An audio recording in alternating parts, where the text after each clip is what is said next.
大家好，又到唱歌學希伯嘅時間啦。今日咧教大家唱一首簡單嘅希伯來文嘅讚美詩，出自咧詩篇136篇1節。你們要稱謝耶和華，因他本為善，他的慈愛永遠長存。有人問呢，點解個片頭咧會係一個箭嘴呢？係因為我想大家注意希伯來文呢係由右邊讀到去左邊噶。好啦，先解釋歌詞嘅內容。Hodu 咧係命令式，呢個咧會係講解動詞嘅時候咧先至會詳細解釋嘅。Hodu 係稱謝嘅意思，叫大家一起嚟稱謝。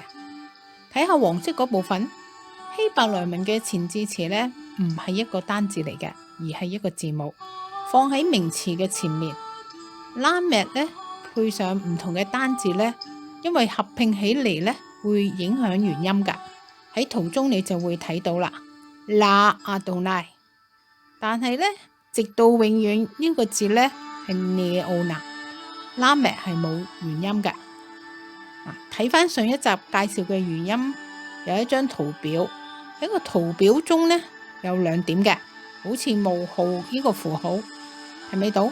係唔發音嘅原音嚟嘅。咁喺咩時候有原音，咩時候係冇原音呢？喺以後呢先至跟大家講，因為唔想講得太複雜，令大家呢失去學希伯來文嘅興趣。但係呢每一集講嘅嘢呢，請你哋記住，當學到差唔多嘅時候呢，就會將所學嘅嘢呢嚟一個總結。我希望大家可以輕輕鬆鬆咁樣去學希伯來文，但係要付一啲嘅努力吓。再嚟睇青色嘅部分係代名詞嘅字尾，同樣呢唔係單字嚟噶，係字母。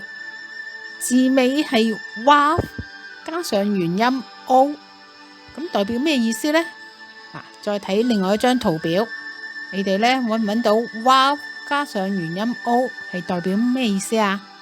係代表他的 Hasdo 就係他的慈愛嘅意思。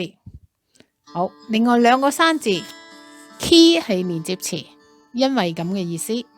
Tov 係形容詞，係好善咁嘅意思。而家呢就由我老公呢唱呢首歌俾大家聽，咁呢係冇音樂噶，請留心歌詞。Hodu le'Adonai ki tov, ki le'olam hasdo. Hodu le'Adonai ki tov, ki le'olam hasdo.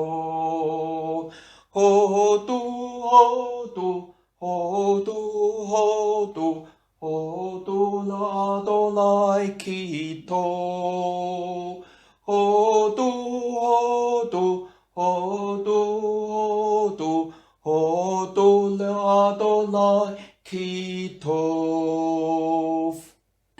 留言板呢有3條 link 係呢首歌嘅連接，2條呢係有字幕，1條呢冇字幕。你哋好好欣賞，有咩問題可以喺留言板話俾我知。下次再見，拜拜。